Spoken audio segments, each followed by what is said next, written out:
Olá, eu sou Clara Dom, eu sou escritora e pesquisadora.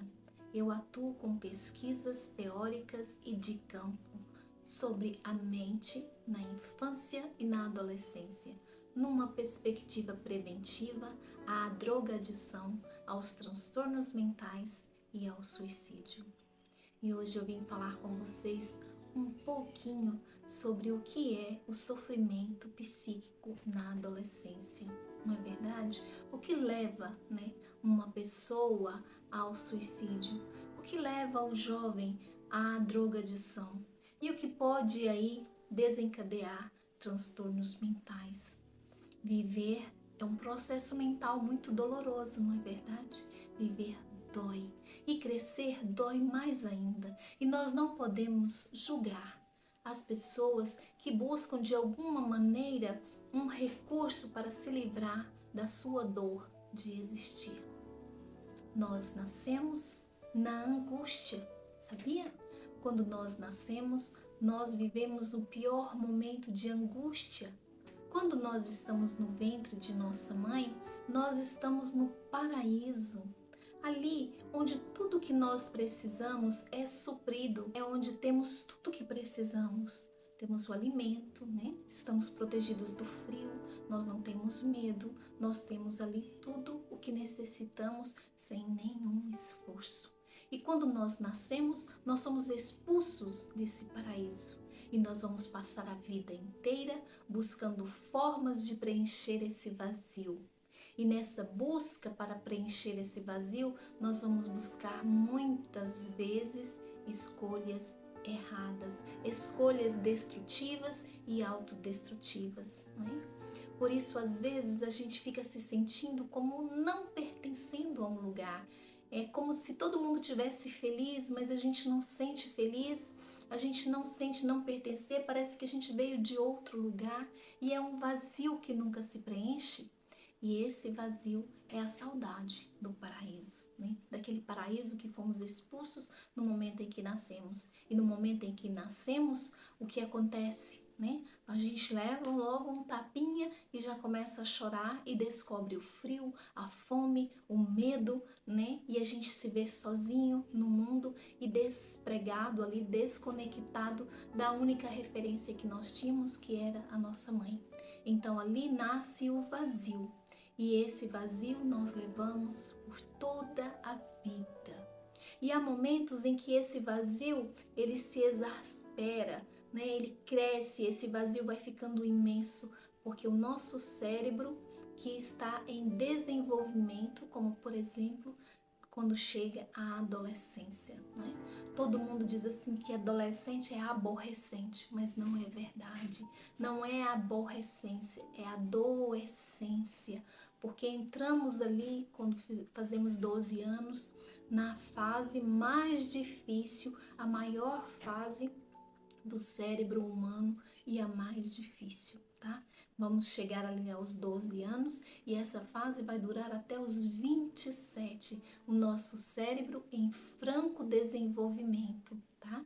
Então é quando nós começamos a perceber os discursos do mundo que são diferentes ali a teoria da prática dos adultos. A gente começa a perceber ali uma grande diferença. Quando a gente é criança, a gente vê tudo colorido, a gente ama todo mundo, mesmo assim, às vezes quando tá com raiva, passa um pouquinho, já tá feliz, porque o cérebro produz muitos os hormônios da felicidade. Mas quando chega na adolescência, começa a cair essa produção aí dos hormônios de felicidade e a gente vai começando a se sentir para baixo, a experimentar muito o tédio, é tudo um tédio. Mas sabe por que o cérebro faz isso? Parece ser uma coisa ruim, parece ser terrível, mas não é não. É uma ferramenta fantástica para fazer vocês produzirem aí a roda, inventar a roda, produzir alguma coisa de útil para ser um ser humano útil. Mas hoje, com tantas informações, tanta coisa para ocupar a mente, não existe mais tempo, não existe mais espaço para experimentar o tédio, para inventar nada, porque já está tudo pronto. Então aí essa angústia, ela vai sempre acrescentando e tentando ser preenchida com coisas que não pode preencher, não é verdade? Então o que acontece, não é? A mente está ali colapsada. A mente do adolescente é uma mente em franco desenvolvimento, é uma mente adoecida, é uma mente que não está pronta, né, para os grandes desafios. E é nessa fase em que o adolescente começa a ser mais cobrado. O que você vai ser quando crescer? Tem que ser bonito, tem que ser descolado, tem que ser popular, todo mundo tem que gostar de você, não é? Você tem que ter uma responsabilidade, você tem que saber o que você quer. Como, não é? Se o seu cérebro está ali com a baixa de produção dos hormônios da felicidade, baixa, como que você vai sentir alegria? E aí você está vendo o mundo com tanta tristeza e tem a sua própria bagagem, não é? Seu próprio sofrimento. Vamos supor que esse cérebro aí colapsado do adolescente, que mesmo o adolescente mais que cresceu num berço de ouro, que teve tudo na vida, ele vai experimentar esse cérebro colapsado, ele vai experimentar essas angústias, tá? Mas aí vamos supor que esse adolescente está aí no seu franco desenvolvimento psíquico e aí ele experimenta traumas, né? Ele experimenta violência física, violência psicológica, ele experimenta violência sexual, ele experimenta bullying, né? Ele experimenta homofobia. Então, ele que está ali já com seu cérebro adoecido, vai adoecer mais ainda. E onde que esse jovem vai buscar ajuda enquanto o seu cérebro está ali em franco desenvolvimento psíquico e em franco sofrimento? Ele vai buscar preencher os seus vazios na comida, não é? Em compras, em sexo, em drogas, em álcool, não é? Ele vai buscar em esportes, em brincadeiras, ele vai buscar em brincadeiras radicais, em automutilação, em alguma forma que ele vai buscar para preencher os seus vazios. Pode ser em comportamentos destrutivos e autodestrutivos, né? Então o que acontece é nesse momento que é muito perigoso o encontro dele com as drogas. As drogas nesse cérebro colapsado é como pegar o motor de um Fusca e colocar numa Ferrari. Não aguenta, tá? As drogas não são para vocês, o álcool não é para vocês, o cérebro não está preparado e entra em colapso. É como pegar um aparelho de 220 e colocar numa tomada de 110. Não aguenta, entra em colapso e começa a desencadear transtornos mentais geneticamente predispostos, viu? Então, se na família ali atrás, avô, pai, mãe, tem ali transtornos mentais graves do tipo depressão recorrente, síndrome do pânico, transtorno bipolar, esquizofrenia, dependência química. Então, se isso está ali na sua genética, né, tem na sua família, é bem possível que você possa desencadear um desses transtornos também, não é? Mesmo que não tenha nenhum histórico na família, assim, de repente o sofrimento tão grande e o uso das drogas também pode vir a fazer com que o seu corpo desenvolva aí transtornos mentais. Então, eu gostaria de contar para vocês a história desse jovem aqui. Arthur Miranda é o que leva o nome do nosso instituto, Instituto de Pesquisa Arthur Miranda, o IPAM, onde eu desenvolvo as minhas pesquisas já há 10 anos. Esse jovem foi o melhor aluno em todas as escolas que ele estudou. Ele foi tricampeão goiano de karatê. Ele foi campeão nacional por 3 vezes também de física e matemática. E ele estudava em escola pública. Aos 14 anos, ele começou a escrever poesia. Tem um livro de poesias dele. Eram poesias que refletiam a sua alma alegre e combativa, né? Ele escrevia poesias que denunciavam o capitalismo, ele escrevia sobre parentalidade, os pais que abandonam os filhos, ele escrevia contra as drogas, ele escrevia contra o álcool, ele escrevia da exploração dos trabalhadores, ele era muito assim, ligado a essas causas sociais e ele gostava muito de amigos, ele tinha muitos amigos, ele era muito familiar. Mas o que aconteceu com esse jovem? Aos 14 anos, ele começou a experimentar a droga, a maconha, tá? E assim, todo mundo diz, né, que maconha não faz mal, que maconha é natural, né? Veneno de cobra também é natural e ninguém quer levar uma picada. Mas então ele começou a experimentar essa droga.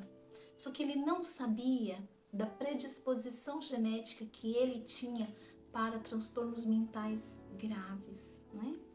E aos 19 anos ele desencadeou a esquizofrenia.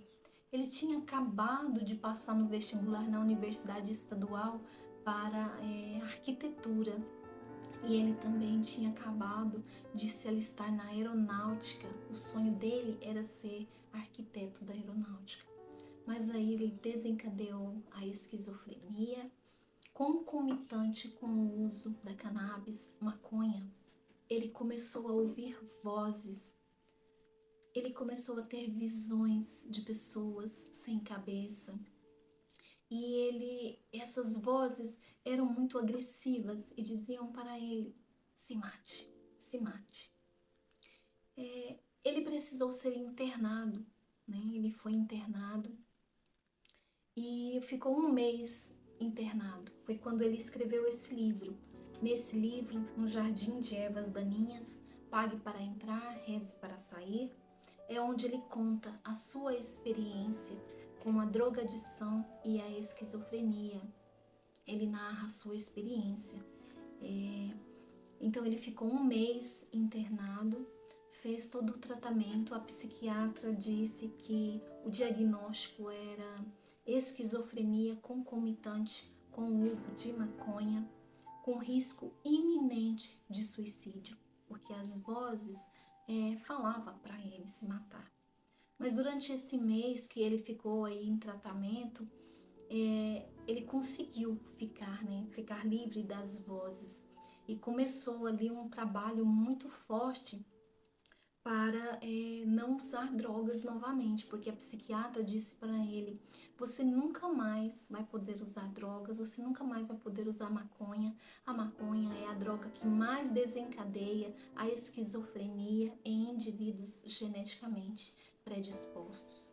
A maconha que usa hoje não é a mesma maconha que se usava há 30, 40, 50 anos atrás. Hoje ela tem 25% a mais de substâncias que causam psicose, loucura, não é? E além disso, a pessoa que vende ainda faz outras misturas, outras drogas e leva imediatamente, em 3 segundos, né? A fumaça leva ao cérebro aí essa droga, esse composto que pode levar à esquizofrenia. E aí 3 segundos dá o barato e depois cai. E quando cai, você quer de novo, cada vez mais e mais. Então causa dependência química, sim, porque o composto é químico. E faz mal, sim, em indivíduos geneticamente predispostos. Então ele saiu da clínica, começou a participar do grupo de Narcóticos Anônimos, que é um grupo aí que ajuda pessoas que têm envolvimento com drogas, que têm dependência química. Ele gostou muito do Narcóticos Anônimos. Nesse livro aqui ele escreve a sua experiência com Narcóticos Anônimos e os 12 passos ali, como que ele enfrentou. E por 5 meses e 27 dias ele ficou limpo. Ia no psiquiatra, ia no psicólogo e já estava fazendo planos para voltar para a faculdade.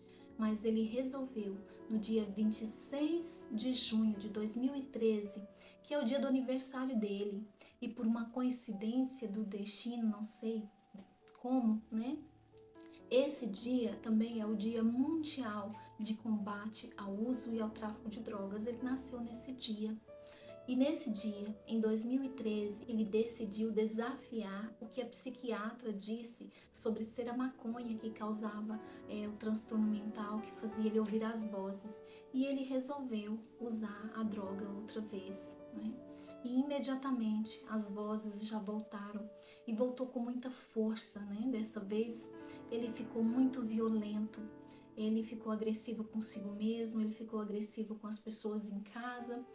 E ele precisou outra vez ser internado. Ficou 2 meses internado e os psiquiatras, a psicóloga, a terapeuta, eles não conseguiram fazer com que ele parasse de ouvir as vozes, né? Aumentou a medicação, mudou e mesmo assim não parou. E não suportando esse sofrimento, ele decidiu, né, acabar com esse sofrimento através do autoextermínio. Então ele cometeu suicídio no dia 17 de agosto de 2013. E esse jovem, esse Arthur Miranda, quem leva o nome do nosso instituto, é o meu filho, né? E desde que o Arthur optou pelo autoextermínio, na verdade ele não optou, não é? Ele não queria morrer, ele só não queria viver daquele jeito, é diferente. Mas desde que o sofrimento, né, o transtorno mental e a drogadição o levou ao suicídio, eu decidi transformar o meu luto em luta e passei a dedicar a minha vida à luta, né, em prevenção à drogadição, aos transtornos mentais e ao suicídio na infância e na adolescência. E nestes 10 anos já palestrei para mais de 10 mil pessoas e já recebi vários testemunhos, né? Por que eu faço isso? Porque eu acredito que quando meu filho estava na escola, no ensino médio, se ele tivesse ouvido uma palestra explicando dos malefícios da drogadição, ali desse perigo terrível de desenvolver transtornos mentais graves na adolescência, no cérebro na adolescência, com certeza ele poderia hoje estar aqui conosco.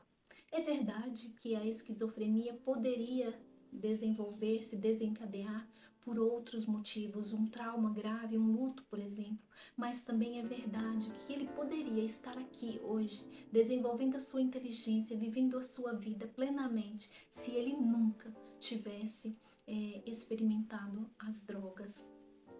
Então, é melhor não pagar para ver, porque dependência química e transtorno mental não sai em exame de sangue, não sai no teste do pezinho, não existe um exame para provar isso, né? Então é melhor não pagar para ver, tá?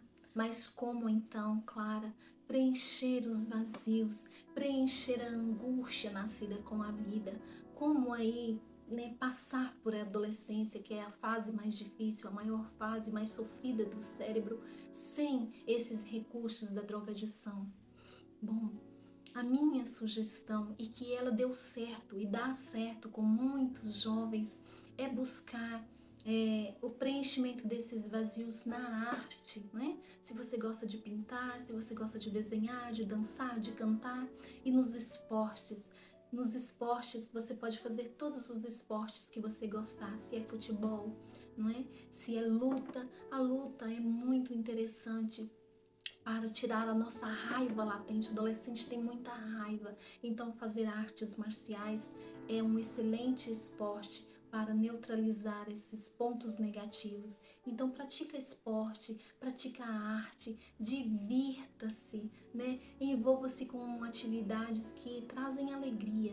A gente não sorri porque é feliz, a gente é feliz porque sorri. Então busque, né, estar em grupos de pessoas com que você goste, vai brincar, vai sorrir, pratique um esporte, pratique uma arte, cante, dance, viva! Viver é o melhor sempre!